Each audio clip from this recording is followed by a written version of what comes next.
All right, so for greetings, my beloved clients and friends. For those of you who don't know me, I'm Jonathan Lopez, president of Platinum Wealth Management, a registered investment advisor in the state of California. And information that we'll be sharing today is for education and information purposes only. It's not to be construed investment advice.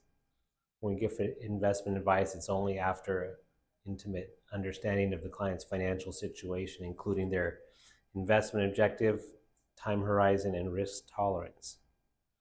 All right, so it's been a while since we did a workshop. We used to do them pretty regularly before COVID, and then we weren't able to for a couple of years. So we're finally able to get back in front of you, and really enjoy keeping you guys up to date. And a lot has happened since the last time we did a workshop. One of the things that has been in the news is inflation, and um, it's something that we hadn't had to talk about for about 40 years. That's inflation. And the reason that is that last time inflation was a big deal was in the 70s during the Carter years. And it got really bad. And Reagan was elected in 80, and the Fed chair was Paul Volcker, this guy over here on the end, the tall guy. And he took a stand against inflation, and he raised interest rates up like over 15%. I don't know if you remember, but you could, during that time, you could get a CD at the bank for 13, 14, 15%. And he raised rates so high and so aggressively to, to curb inflation. He knew he was going to bring the economy into a recession, but he beat inflation. He was successful in beating inflation, and it really ushered in almost 2 decades of incredible growth throughout the 80s and 90s. And and during that time, inflation kept coming down and down and down, and their target was 2%. They got there, and the next three Fed chairs, Greenspan, Bernanke, and Yellen, were also committed to fighting inflation. They kept it uh, right around 2%. And it was almost a non issue for almost 40 years. And uh, even during, we had a financial crisis in 2008. This is the last 20 years, going back to March 2003. And you say, even through the financial crisis, inflation stayed really low. And during that time, when they had the financial crisis of 2008, Ben Bernanke, the Fed chair, flooded the economy with cash. They called him Helicopter Ben because he said, if I have to, I'll fill helicopters with cash and just pour it onto the cities to, to keep this economy going. And he it was called quantitative easing, meaning pumping cash into the economy. And even with that, we saw no inflation. And around 2020, uh, what's the new guy's name? Powell, yeah. He said, you know what, inflation's been under control for 40 years. It's our target was 2%. We're actually a little bit under. We'd like to see a little bit of inflation. And so he was not hesitant to continue to push cash into the economy because we hadn't seen any inflation in 40 years. And so what is inflation? Inflation, well, if we go back, Powell finally found a way to create inflation, and we see in 2021 we finally got that spike. At first, he called it transitory because he thought it was only due to the shortage of supply. I don't know if you guys remember when um, I remember doing a run in Huntington Beach, and there was like 20 or 40 tankers offshore waiting to be unloaded, and there was this big supply chain disruption. And he said, well, it's just transitory. But nope, it turned out to be real. And then he started aggressively raising rates to try to control inflation. And it seems like he's bringing it back down. But let's talk about inflation, which hasn't been a thing for a while. And what is inflation? Well, people say it's when the price of stuff goes up. But really, it's the devaluation of the currency relative to goods and services. It's really the currency going down, which makes it look like everything is going up. Because, for example, let's say this guy works at McDonald's, has a minimum wage job, and he's making $15 an hour. And with $15, what can he do? He could buy 3 gallons of gas, roughly, because it's about $5 a gallon. Or he could buy one movie ticket because it's about $15, right? So not too long ago, he was making $10 an hour because that was roughly about minimum wage. And guess how much gas cost at that time? About $3.33 a gallon, right? So for 1 hour of labor, he could get 3 gallons of gas, and a movie ticket was like $10. Um, so still, 1 hour of labor bought 3 gallons of gas or one movie ticket. And if we see more inflation, and now this guy's making $21 an hour because that's what they raised the minimum wage to, guess what gas is probably going to be? About $7 a gallon. Um, and he could buy 3 gallons of gas with 1 hour labor, and a movie ticket's probably going to be $21. That's how it works out, right? So whether you're talking about labor or goods or services, they tend to stay about comparable to one another, right? What's moving is the dollar. The dollar buys less of all those things. It buys less of labor, it buys less gas, it buys less movie tickets. So what's really happening when you see inflation is the dollar going down. Okay, so that's really what inflation is. It's the currency coming down. So what led to that spike in inflation? Well, this is a chart of the money supply, the M1 money supply, um, going back over the last 60 years. Okay, and as the economy keeps going, they need to put a little bit more money into the economy, and it was slowly going up till 2008 when they had that quantitative easing in the last financial crisis, and there was this massive increase in the money supply. We talked about Bernanke pumping cash into the economy, and it went from 2 trillion to 4 trillion. It doubled over that decade, which was huge. And then COVID came, right? And they shut down the economy and they started sending checks to everybody. The money supply went from 4 trillion to 20 trillion. It was insane the amount of money that they pumped in. And Powell was okay doing it because he said, we hadn't seen inflation before, and let's see how much cash we could put out there and not see inflation, or until we see inflation. And he finally found inflation by 5xing the money supply. That's astonishing how much cash they pumped into the economy during COVID. It's astonishing. And that is what created inflation. We saw asset prices go up. People were buying houses even though they were from home, right, in mass buying houses. And the stock market went up and assets went up and inflation finally showed up.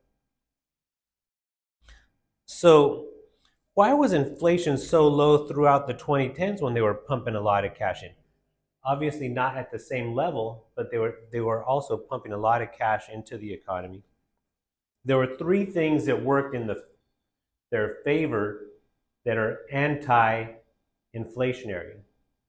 One is technology. So, like you've all experienced it. You you could get a bigger and bigger TV every year for less and less and less, right? Technology just makes stuff cheaper. It makes it. It keeps getting cheaper and cheaper and cheaper. Laptops go down, and technology makes it easier to make stuff and cheaper to make stuff. So it's anti-inflationary. The other thing that's anti-inflationary is globalization. when companies had to hire from around the local area, well, they had to pay local prices. But with globalization, they're able to hire for those jobs in India or Mexico or China or Philippines or wherever, and they're able to get cheaper labor. They're able to get cheaper inputs, and they have a bigger market. So globalization keeps prices down as well. Demographics throughout the 2010s was helping with inflation because as people get older, they spend less. So the baby boom, the biggest generation, the pig and the python, was getting older throughout the 2010s. They were getting into their 60s and 70s, and they were spending less. Um, and like I remember when I turned 35, I felt like when I was watching TV, the commercials were not necessarily targeting me anymore. They were targeting a younger generation, right? And when I turned 50, I felt it again. Like I'm way out of touch. I'm not desirable to these advertisers at all, right? Unless I'm watching something like golf or something. But in general, uh, the younger people spend more, and those are the ones that companies want to sell to. And that big demographic was getting older and spending less. So that all those three things were anti-inflationary. Now, going forward, technology is still going to be anti-inflationary. It still makes it so that companies can produce things cheaper. But globalization as a trend seems to have peaked because of some concerns about China's gotten too powerful. Maybe we let them make too much stuff, and maybe we should be making more stuff closer to home. And so that globalization trend seems to have peaked and going the other way. So that's going to be inflationary. And the demographics, that big baby boom generation has been replaced by a even bigger millennial generation. And they're still spending a lot of money. So two of those three, you could say we don't have anymore. So those are somewhat inflationary as well during a time when the Fed pumped all this cash in. So we finally got some inflation. Another thing that uh, we said inflation is the currency going down in value. Well, there's been news recently and some developments that the prominence of the U.S. dollar as the global reserve currency may be waning. Uh, China is a big uh, their currency is very strong, and they're wanting to do business in their currency, and they've been trading with key partners in their own currency. And just anecdotally, this last weekend I was down in Mexico, and the dollar doesn't buy as much as it used to. It used to be, I mean, you just use when you're buying stuff in the back of my mind, it's like, okay, $1 is 20 pesos, right? So whatever it is in pesos, just divide by 20, and that's about what they'll charge me for it. Well, I was over there, and the exchange rate is down to 17. The dollar only gives you 17 pesos. And I was buying some pottery, and you go haggle over there. And so I said, well, how about if I buy all four of these things? How much will you give it to me? And and she gave me a price in peso. I said, well, how much in dollars? And she said, well, here's the price. So she gave me like a little bit of discount. I go, well, can you do better? I tried to haggle with her, and here's what she said. She goes, I don't really want your dollars because I mean I'm quoting you. She's what she's saying. I'm quoting you at 17, but I might not even be able to get 17 when the dollar's been falling so fast that I'm probably going to lose money when I go to the exchange. And so the dollar has lost some strength globally. Mexico has their peso is relative to the dollar gotten stronger in the last couple of years. Uh, One of the reasons is I think our reaction to COVID was much more extreme. Shut down the economy, send everybody checks, everybody wears masks, everybody gets vaccinated, right? Don't send your kids to school. It was just very extreme, our reaction. In Mexico, the reaction wasn't as extreme. They didn't push as much. They didn't send as many checks to everybody like we did. So they didn't dilute their currency as much as we did during COVID, and so on a relative basis, their currency got a little bit stronger, and and so those are some things that are inflationary. Here's what Warren Buffett said: in an inflationary world, a toll bridge would be a great thing to own because you've laid out the capital cost, you built it in old dollars, and you don't have to keep replacing it. So he he experienced inflation in the 70s, and he wrote about it a lot till he stopped writing about it because, like I said, for the last 4 years, it wasn't a big deal. But if it's back, inflation is a thing that we should think about in investing. And the question we want to ask ourselves is, how does inflation impact investments? And how does it impact our investments? So I'll look at 4 different things we hold: is cash, bonds, real estate, and stocks, and how are they impacted by inflation? That's what we want to talk about and make right choices for our investments in a world of inflation. So cash, like we said, is the thing that gets diluted during inflation. This is happening right now in Latin America. I think it's Argentina. They're experiencing insane inflation. It's 14 million bolivars for a chicken, right? So imagine you save 14 million for your retirement, and then all of a sudden that buys one chicken. That'd be kind of scary, right?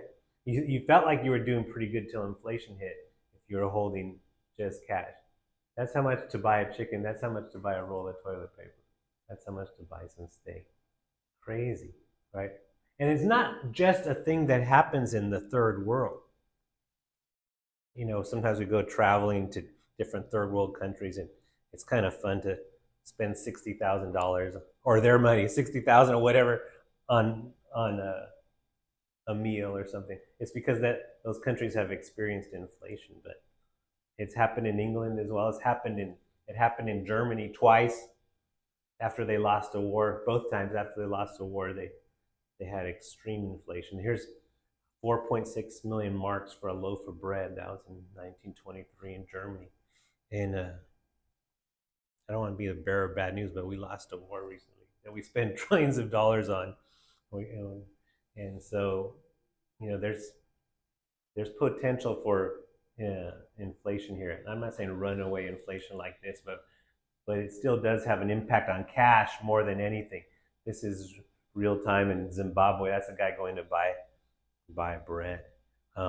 So cash is the thing that gets impacted the worst in inflation.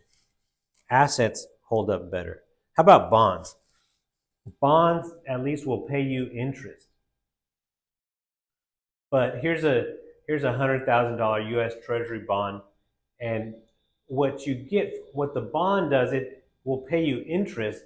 So at least you're making some money on this, but your principal doesn't appreciate with inflation. If you put 100,000 in this, you're guaranteed by the government to get your $100,000 back. The question is, what will $100,000 be worth then? Will it still be worth what it was when you initially got that bond? Maybe, maybe not. So your principal is secure in terms of dollars, and your income stays level in terms of dollars. But the question is, what are those dollars doing over that period of time? Are they losing value? If they are, then your money's not keeping up with inflation. So cash and bonds during times of inflation don't tend to be the best place to be. What about real estate? If you bought a house, 20 years later, what's it worth? More than 20 years ago, right? And the reason is because it keeps up with inflation, right? And your rent that you're getting from this house 20 years ago, what's it worth 20 years later? It's more, right? Has anyone ever been a renter and got a notice that their rent went down? It doesn't, right? It goes up. And the reason it goes up is because it keeps up with inflation. Why does real estate keep up with inflation, whereas cash and bonds don't? Because it's a hard asset. Housing is actually the largest component of the CPI, which is the measure of inflation. So when they ask, well, what are things worth? It's worth one of the things they consider is the cost of housing. And housing expense is a function of income. So as your income goes up, people tend to spend more on housing because they tend to spend a somewhat of a fixed amount on housing. Everything good? All right. Okay, so that's why real estate keeps up with inflation. So what you want to look for if you're investing in inflation is where incomes are rising. If there's an area where incomes are really not going up, the housing isn't going to go up as much as a place where incomes are rising faster. This is a picture of Nashville, Tennessee. And Nashville, Tennessee has been an area of high-paying job growth, right? They were like a tourist place, and then they started getting technology jobs. They high-paying jobs have been growing rapidly there. And guess what? The real estate has been doing well, better than average. Okay, so that's one thing to look for when you're investing in real estate. Another thing to ask about, where are incomes rising? Another way you could ask that is, whose income is rising? And over the last 20 years, it's been a big issue that the wealthy are getting richer faster than the middle class, right? Their incomes are rising faster. The top 5% of earners, their income is growing much faster than the median families. So if that's the case, what do you think is happening to their real estate? It's going up faster, right? So like you hear about movie stars that bought this house in Hollywood or whatever, and 4 years later they bought it for $6 million. 4 years later they sell it for $11 million, right? That higher end of real estate does better than the average real estate because the higher income earners, their income grows faster than the average. So wherever incomes are rising, whether it's because a city is growing, maybe they got a big factory like Austin, Texas got the Tesla Gigafactory, or they got a university, or they got this inflow of high-paying jobs, or if it's an area where the wealthy whose income goes up, that real estate tends to do better than average real estate. So another thing about real estate is that most people, when they buy real estate, they use leverage. They use other people's money, the bank's money or debt. And here's what happens with leveraged real estate. Let's say two neighbors, one guy bought his house for cash, and over time, the price of his house doubled from $500,000 to $100,000. Well, he started with $500,000 in equity in his house. It went up to $1 million in equity. So his return was 100%. Really good. His neighbor, for whatever reason, he didn't buy the house cash. Maybe he couldn't. Maybe all he could come up was 100, and he had to go get 400,000 from the bank. But if this guy's house doubled over a period of time, what do you think the neighbor's house did? Yeah, it doesn't matter if there's a loan on it or not. It still goes up with the market, right? So, but interestingly, because he had that debt, his equity went up much more, right? The debt didn't go up, but the equity did. It went from 100,000 to 600,000. So his return was a 600% return on the same investment over the same period of time because he used leverage or debt. And guess what? His payment stayed the same. So maybe there was discounted dollars, and when he first started buying it, that payment was kind of tough. to make, right? But over time with inflation, if his house doubled, his probably income went up as well, but his payment stayed the same. So it keeps getting easier and easier and easier over time to make that payment on a relative basis because of inflation. I've been in this business for 30 years, and I've always worked with older people. The good chunk of my clients have been, um, 60s and 70s, close to retirement or in retirement. And when I first started, I used to hear this story a lot talking to my older clients. They'd say a version of this story. They'd say, well, our first house, we paid $15,000 for it, and our payment was $65 a month.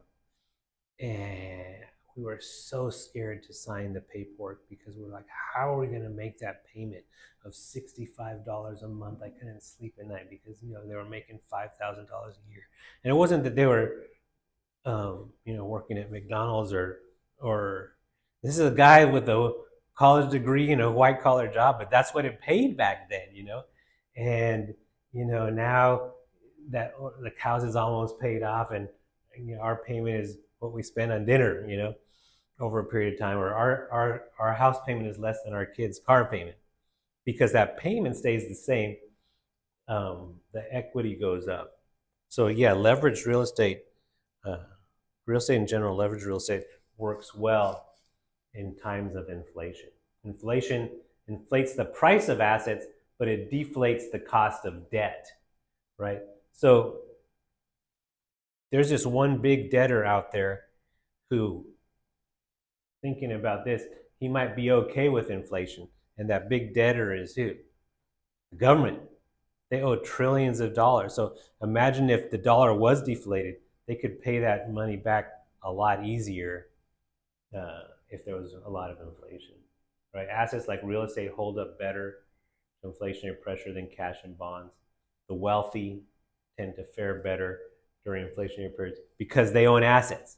They don't have all their money tied up in cash, whether it's real estate, whether it's their business, whether it's gold or diamonds or their asset or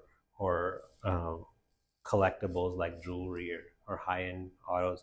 Those things go up with inflation. So they tend to be okay because their wealth is in their assets. They tend to do better during times of inflation than the average person. And here's what about stocks? Here's what Warren Buffett says about stock. Stocks are still the best of all the poor alternatives in an era of inflation. Why is that? Why does he like stocks in times of inflation?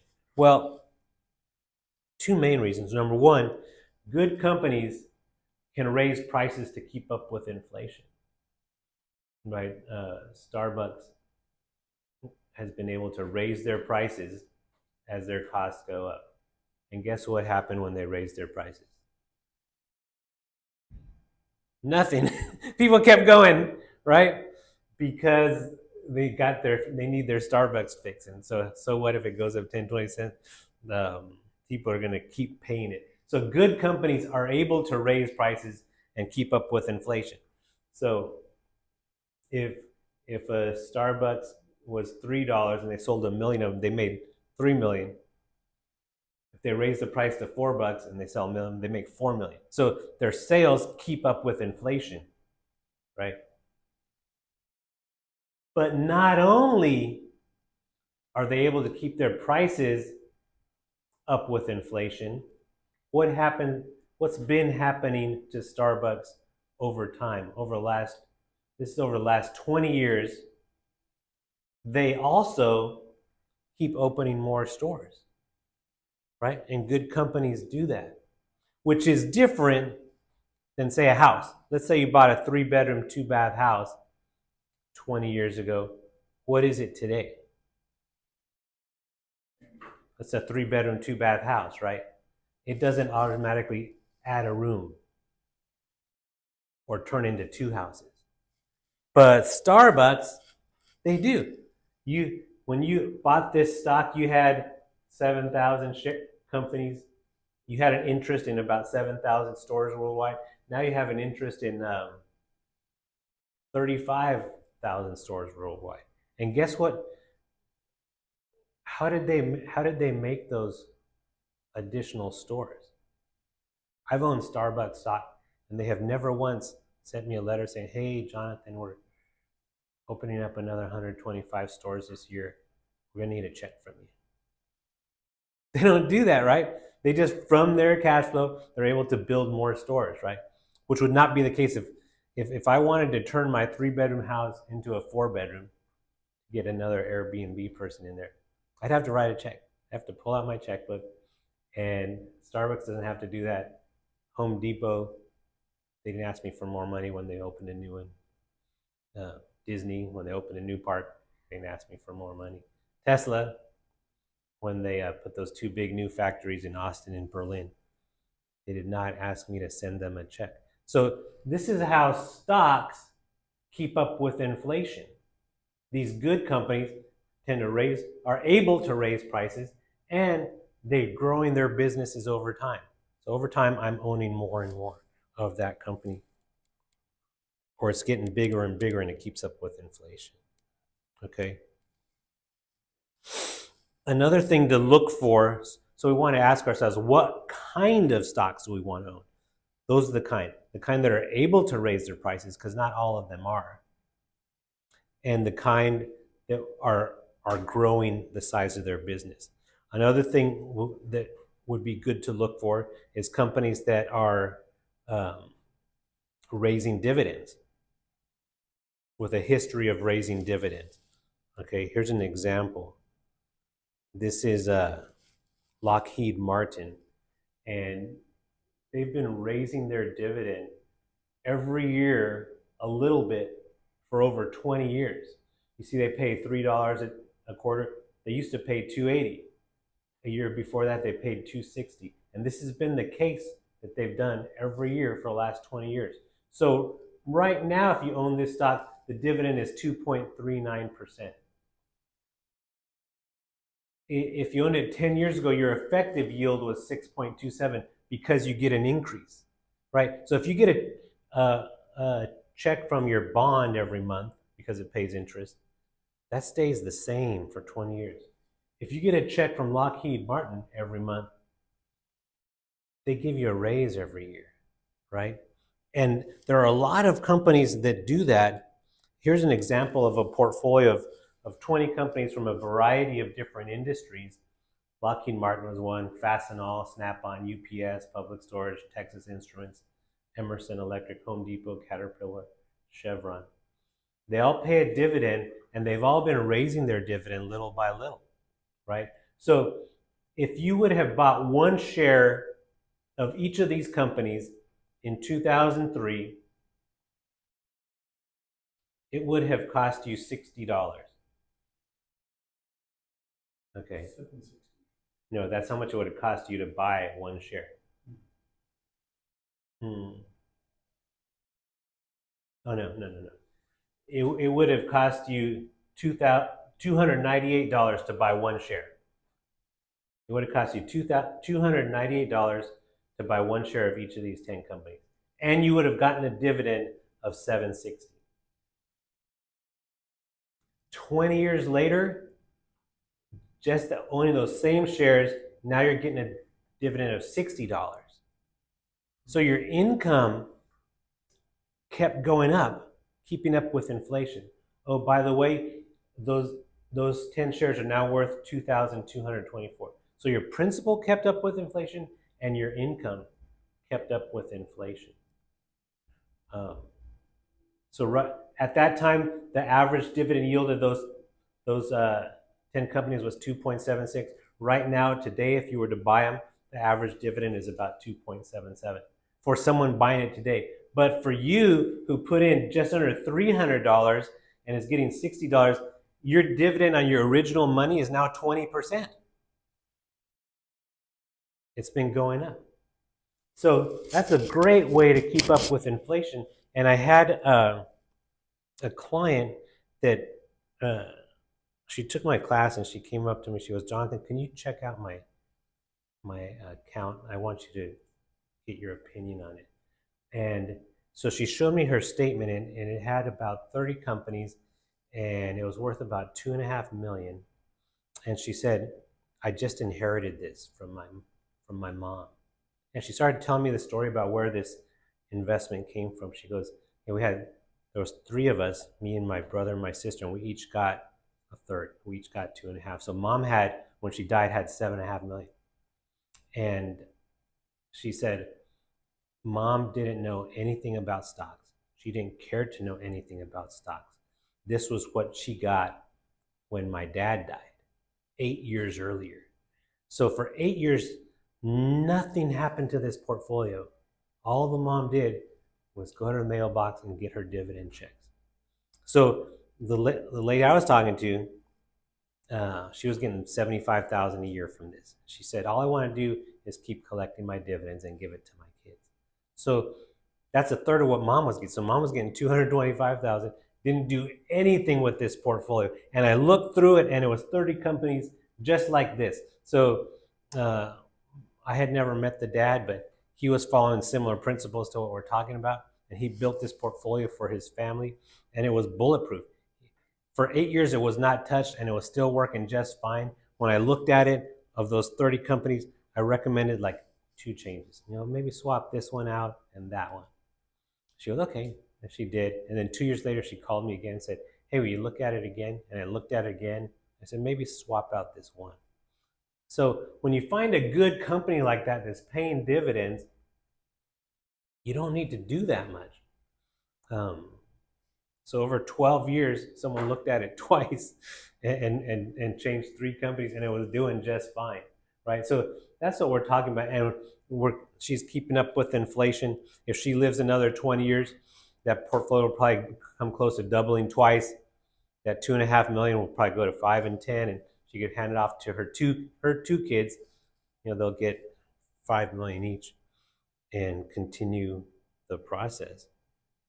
So that's what we're talking about, a simple way to keep up with inflation. Just so you understand what we're talking about. So if there was inflation, which of these 2 companies do you think would do better? LVMH or Walmart? LVMH, do you know what that is? So they own luxury type of items versus Walmart. Who do you think would tend to keep up with inflation better? Yeah, because they cater to the rich people, right? And they have no problem raising their prices, right? If Louis Vuitton has a $1,000 bag, and then they come out with a $2,000 bag, people want that one even more. And they come out with a $4,000 bag, people want that one even more, right? Versus Walmart's customers, if they're very price sensitive. It's kind of tough for them to raise prices. Yeah, so those kind of some things we're thinking about is what kind of companies do we want in the portfolio if there's inflation? How can we protect the clients? And certain businesses, we like businesses with inelastic demand curves. That means if they raise prices, they don't lose many customers. Like, I don't know if any of you recently experienced an electric bill or a SDG&E bill that went way up, right? Did that ever happen to you? Right. Did you pay it? Yeah. Did you say, well, if they're going to treat me like that, I'm going someplace else? You did not, right? Because where are you going to go, right? So certain type of businesses, not all businesses, certain type of businesses are in the wonderful position that they are able to raise prices and not lose customers. Luxury items, essentials like we talked about, branded items tend to be able to raise prices and not lose business. Monopolies, utilities. So those type of companies are in a good position for inflation. They will be able to raise prices, and that will protect you if you own them from inflation. Warren Buffett says, during inflation, goodwill is the gift that keeps on giving. Goodwill meaning like a branded item, like Nike has a lot of goodwill in their brand. And just to wrap up, there's a company called KLA actually that we just bought yesterday. And it had the characteristics of the type of company that we were looking for, a company that has an inelastic demand curve, they're a near monopoly in their industry. They have over 60% market share of their business, and incredibly beautiful balance sheet. They have some debt on there. As a matter of fact, recently we saw them take on some debt, and we're like, wow, why did they take on this debt? It turns out they incurred this debt in the second quarter of 2022 before interest rates shot up. So they borrowed money really cheap, and when the stock market had tanked, their company stock price had gone down as well. So they used that cheap money to buy their stock cheap and strengthen their balance sheet. So it's a company that's been around a long time, very conservative, incredible cash flow. 38% of their money hits the bottom line, and 27% of their revenue they pay out to shareholders. They pay a dividend, and they're real aggressive at buying back their stock.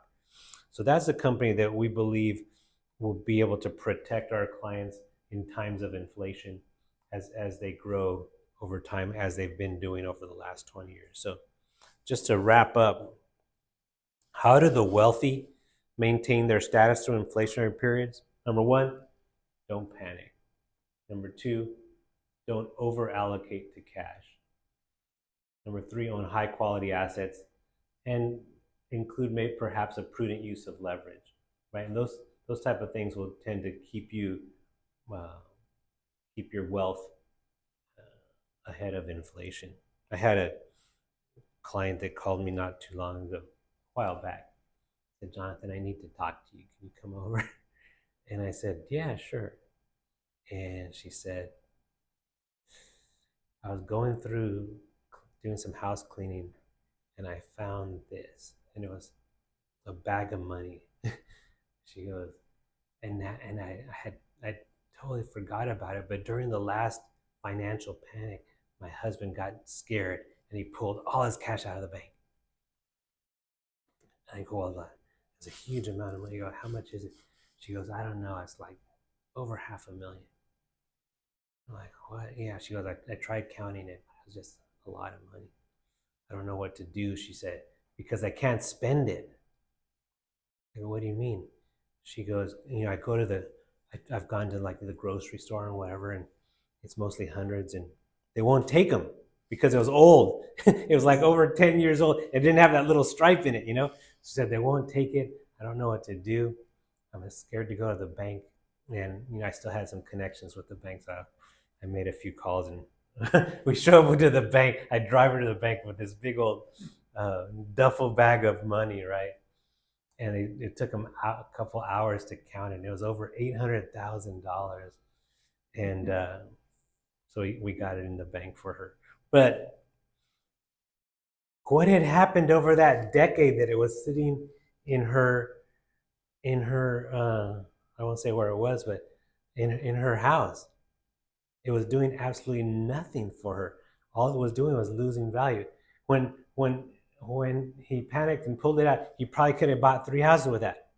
Today he could probably buy one, right? If they would have given it to me, I would have doubled it for them over that period of time. Or I would have given her a check for $4,000 a month, every month for those 10 years that she didn't get, right? So the cash doesn't really hold up well over time with inflation. Obviously, we need some, and they say cash is king. It's good to have some for emergencies and spending, but too much cash during inflation is that's probably not the best place to keep it. So bonds for a long period of time aren't that good either. Hard assets like real estate, stocks, even gold, stuff like that, diamonds. My son's a jeweler, and those type of things tend to hold their value better. And that's why the wealthy maintain their status through inflationary periods. So, if you want to talk about how we would apply that to your portfolio, just reach out. Thank you, guys. I have a question. Yes. So the stores like Starbucks and Home Depot, how does the dividend get affected when they have to close stores down? There's still a risk, right? Yeah, there's still a risk. So, we would allocate to a bunch of them. So if one of them blows up, you're still affected. You're not affected too well. For example, BP was one of those companies that just they were a big oil company, right? Yeah. Generates a bunch of cash, pays a great dividend. Then all of a sudden, they had an oil spill in the Gulf a few years ago, and their stock went from 60 to 30, right? Who could have predicted that? Even looking at every single page of their financials, who could have seen that coming? So if it was 3% of your portfolio, that 3% went to 1.5. So you're minus 1.5, which is not great, but it's not going to bankrupt you, right? So if you have a nice diversified portfolio of those type of companies, even if one of them hits an iceberg, you should be okay. And that's why we look at it, and like the portfolio of that lady, I recommended changing a couple. So every now and then, some of those things gets mature. They stop building stores. You see the trend flatlining. That hey, they're opening some stores, but they're also closing it, and they're net flat or down. Maybe it's time to find a fresh face to put into our portfolio, and that's what we do for you. But we don't panic. I mean, one quarter isn't going to change our mind, but if we see that trend over a few quarters, that hey, maybe there's one better that we could put into our team of stocks. We'll do that and try to keep you headed in the right direction. Mm-hmm.